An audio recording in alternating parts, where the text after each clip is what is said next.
bersama bahwa bibit cancer. Sebenarnya radioterapi itu apa sih? Saya senang sekali karena ini kan dari THT, jadi mungkin nggak banyak kenalan dengan radioterapi. Kebayang nggak sih? Saya hanya berpikir bagaimana hebatnya orang-orang dulu gitu lah.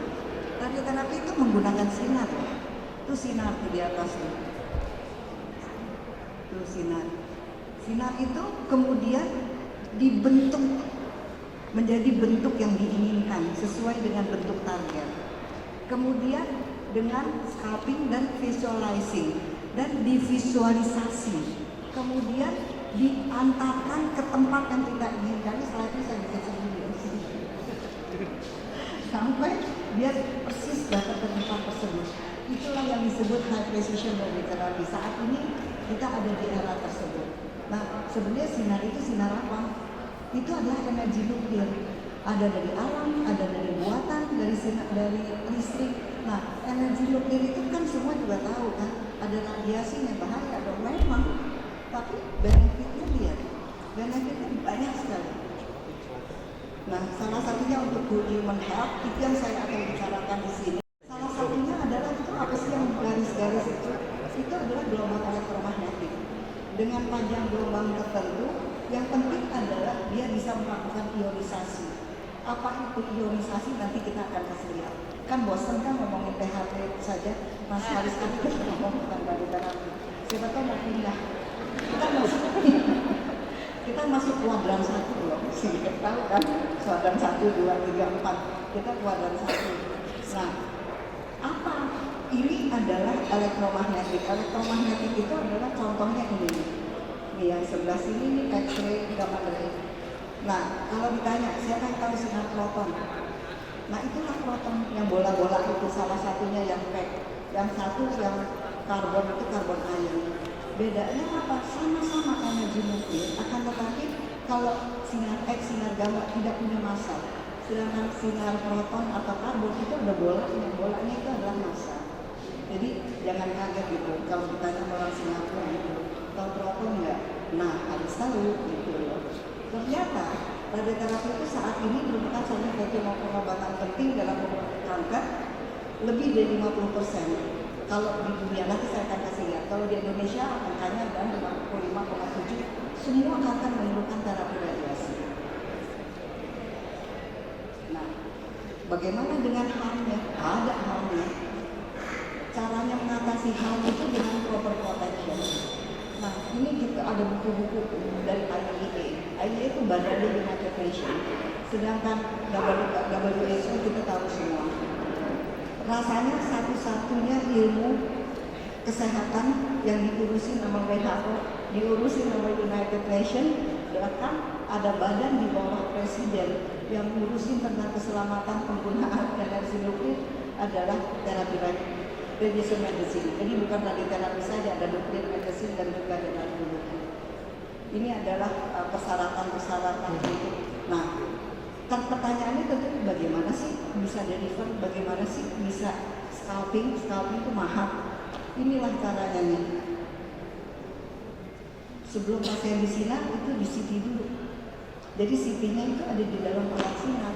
Kemudian bagaimana membentuk sinar? Di situ ada yang namanya multileaf collimator. Garis-garis kecil gitu bergerak-gerak mengelilingi target. Kemudian akan memberikan itu yang menyebabkan beam tadi bisa terscalp. Nah, misalnya itu nasofaring tuh. Nah, kenapa dia harus terscalp dengan baik? Karena efek radiasi itu long life. Tidak ada antidotnya. Nah, barusan yang kelewatan di sana. Nanti akan ada yang disebut sebagai efek Ascopa. Mungkin yang baru itu nanti kita akan perbanyak. Akan tetapi saat ini beralih era dari lokal ke sistemik terapi. Jadi walaupun kita menyinar di satu tempat lain itu akan bisa terkena efek dari radiasi. Tapi kita akan bicarakan. Jadi sebenarnya jelas bahwa kita memberikan beam ke suatu lokal akan mati sel di situ, tapi juga daerah lainnya akan terkena. Ini misalnya terkena efeknya. Apa yang terjadi pada waktu sinar tersebut melewati body?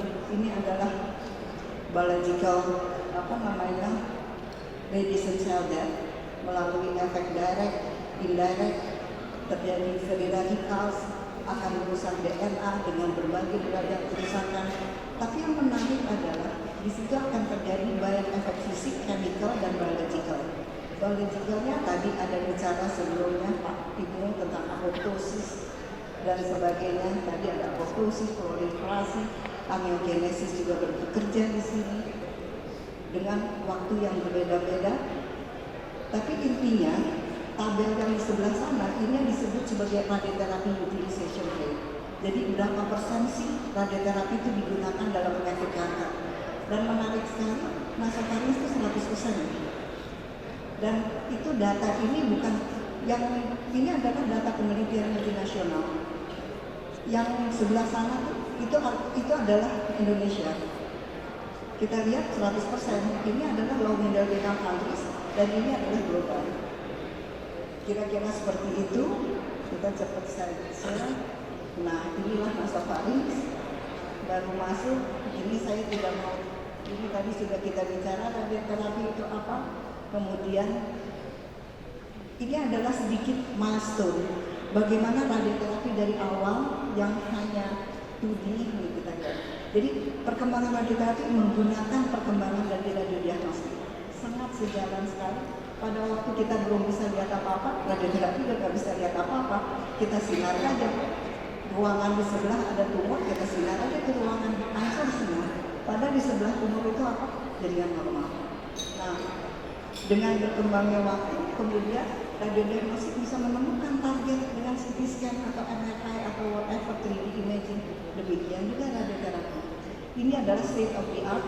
Bagaimana kita bisa memahat beam kita persis seperti target yang ditemukan di radiodiagnostik. Setelah itu, kemudian ternyata target kelompok tumor itu kan tidak homogen. Ada yang homogenesisnya tinggi, ada yang hipoksia dan sebagainya. Nah, itu akan terlihat dengan theranostic imaging. Tadi disebut-sebut sedikit oleh Dr. Maya, theranostic imaging itu adalah biological imaging, contohnya RCT. Kita bisa membuat daerah ini dosisnya lebih tinggi dari sini, misalnya. Dan yang ketiga adalah kita bisa mengikuti gerak pernapasan. Kita cepat sedikit. Ini adalah contoh targetnya adalah ini adalah daerah target yang di tengah. Kalau 2D itu seperti ini, seluruh daerahnya akan terkena. Nah, ini ada dua garis. Sebenarnya garis ini adalah normal tissue dan tumor tissue. Kalau dengan teknik yang sederhana, normal tissue dapatnya 60, tumor tissue juga dapatnya 60. Jadi nggak ada therapeutic ratio yang baik. Nah, dengan teknologi lah 3D MRT kita lihat bahwa kita bisa memisahkan garis biru dan garis merah, garis hijau dan garis merah.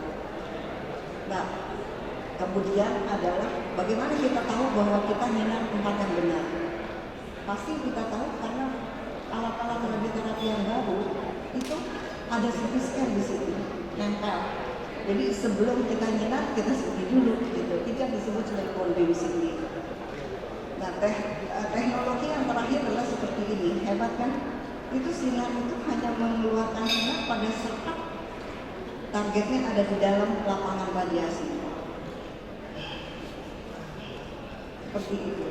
Kelihatannya sederhana ya, padahal lumayan loh. Jadi dia bisa dilakukan pada saat narik nafas, atau kalau pasiennya tidak bisa narik nafas di dalam periode nafas. Nah, kelihatannya mulai sederhana, padahal itu bisa men-save jaringan normal dari tekanan radiasi. Ini kira-kira contohnya. Kalau nggak pakai itu seperti ini. Kalau pakai itu seperti ini. Lumayan kan? Banyak daerah yang bisa kita selamatkan. Nah, ini karena saya praktek di Mandala, katanya harus ada fotonya, ada di Mandala. Tapi di RSCM tidak ada. Nah, sekarang mengenai peran radioterapi pada nasofaring. Ini tadi tabel jelas kita lihat bahwa 100%. Jadi tidak susah. Ini saya nggak usah bicara lagi di sini karena semua tahu. Hanya mengingatkan bahwa nasofaring itu adalah kanker nasofaring adalah salah satu kanker yang terbanyak. Nah, ini adalah PNPK. Siapa yang tahu PNPK? PNPK ini guidelines nasional. Yang maaf ya Pak Kadir, walaupun udah dibuat, tapi nggak ada tuh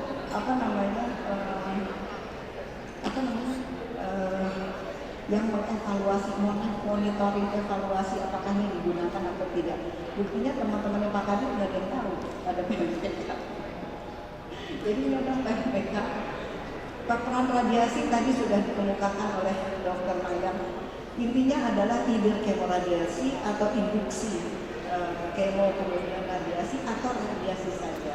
Radiasi saja banyak digunakan pada tumor-tumor kecil, sedangkan semakin besar either kemoradiasi atau induksi kemo dilanjutkan dengan kemoradiasi.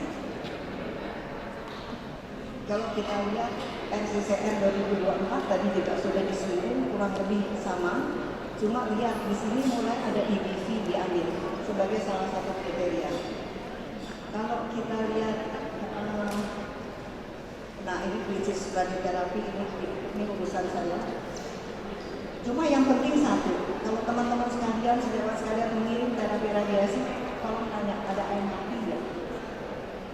Intensity moderated radioterapi. Kalau nggak jangan. Saya selalu bilang terapi radiasi itu seperti beli baju. Kalau di Tanah Abang kan bisa 1.000 kan, 10.000 satu ya kan. Tapi kalau di sebelahnya di Plaza Indonesia kan 1 juta satu kan, sama loh terapi radiasi. Nah itu susahnya, kan nggak enak kalau kita bilang ini bagus, ini nggak bagus. Nah ini juga ESMO kurang lebih sama. Nanti slide-nya boleh diambil. Nah ini yang menarik. Ini adalah dari ESMO Proctorship 2022 sudah menggunakan EBV sebagai indikator. Jadi EBV DNA kalau rendah maka radioterapi alloy, misalnya pada T1 T2. Kalau lebih besar dari 2000 maka kemoradiasi. Kalau T yang lebih besar maka kalau misalnya di bawah 2000 kemoradiasi. Kalau di atas ini yang disebut metronomic capacitabil. Nanti tanya yang nanti ngasih kuliah tentang kemoterapi apa itu metronomic capacitabil. Seperti ini. Kemudian, nah sekarang kita ke recurrent or metastatic. Sama juga, saya nggak usah ngomongin ini ada kok di Google aja ada. Lihat aja dibagi atas pernah diradiasi atau tidak pernah diradiasi sebelumnya. Karena memang apapun juga radiasi adalah hampir 100% diberikan pada kanker nasofaring pada salah satu perjalanan penyakitnya. Demikian juga dari ESMO Erokan tidak ada yang berbeda. Yang berbeda tadi yang dari ESMO Proctorship 2022 menggunakan EBV, kadar EBV sebagai salah satu indikator. Nah, ini mungkin yang baru. Bagaimana pada oligometastasis? Tadi kan saya bilang ada evolusi dari lokal ke sistematik terapi. Apa sih yang terjadi? Jadi pada dapat pada keadaan di mana memang belum diterapi oligometastasis, kita memberikan radiasi pada oligo itu tidak lebih dari 5 ya, tidak lebih dari 5 titik, ada yang bilang tidak dari 5. Maka diberikan radiasi atau setelah diberikan kemoterapi atau sistemik terapi tapi ada respon diberikan radiasi. Apa yang terjadi? Ini yang terjadi. Jadi pada dosis tertentu dari radiasi memang bukan radiasi dosis 2 Gray yang biasa. Nanti kita akan lihat minimal 6-8 Gray, 6-12 Gray. Itu akan terjadi kepingan-kepingan sel mati, di mana kepingan-kepingan sel mati itu akan merangsang sitokin. Sitokin itu akan dikeluarkan oleh makrofag, oleh dendritit, dan dia akan menginisiasi CD4, CD8 untuk data ini. Intinya akan menginisiasi proses imunologi, di mana proses imunologi tersebut ikatan tersebut akan beredar sehingga akan mengenal sel-sel kanker di tempat lain yang jauh dari tempat asal sel kanker yang pertama hancur. Jadi kurang lebih prosesnya seperti ini. Jadi kalau tumor, nah lihat di sini radiasinya adalah SBRT. SBRT adalah stereotactic body radiotherapy. Jadi radiasinya enggak 30 kali, 35 kali, tapi misalnya 5 kali, 10 kali, 15 kali dengan dosis per fraksi yang tinggi. Kalau dosis per fraksi yang tinggi, berani nggak kalau kita dengan tipe radiasi yang tidak high precision? Tentunya enggak kan. Udah cuma 5 kali kita nyentuh ke situ, taunya salah ke sebelahnya. Atau maunya bentuk seperti ini, bentuknya lain, tentunya tidak kan. Jadi ini hanya bisa dilakukan dengan high precision radioterapi, di mana kemudian akan terjadi imun faktor release dan tumor antigen release dan akan membentuk compound neoantigen spesifik T cell.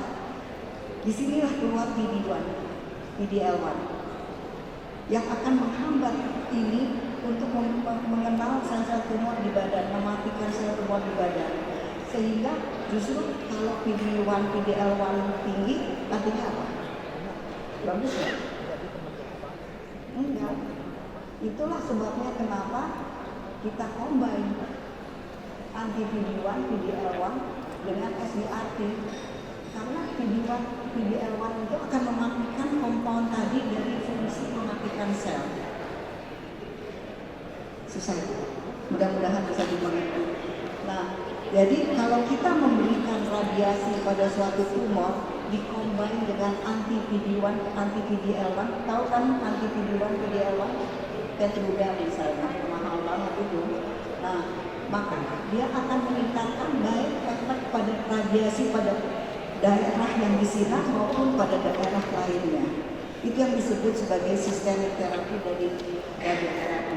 Demikian juga yang bawah ini kurang lebih sama. Jadi mungkin itu yang baru dari radioterapi, tapi tadi saya katakan kan bahwa untuk bisa mengeluarkan antigen karena serpihan-serpihan dari sel tersebut, maka radiasinya harus tertentu.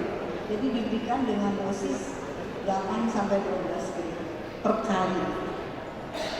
Nah, inilah yang akan enhance effect dari addition of the checkpoint blockade. Jadi checkpoint yang sebenarnya PD-1, PDL1 itu penting untuk apa? Untuk mencegah terjadinya autoimun.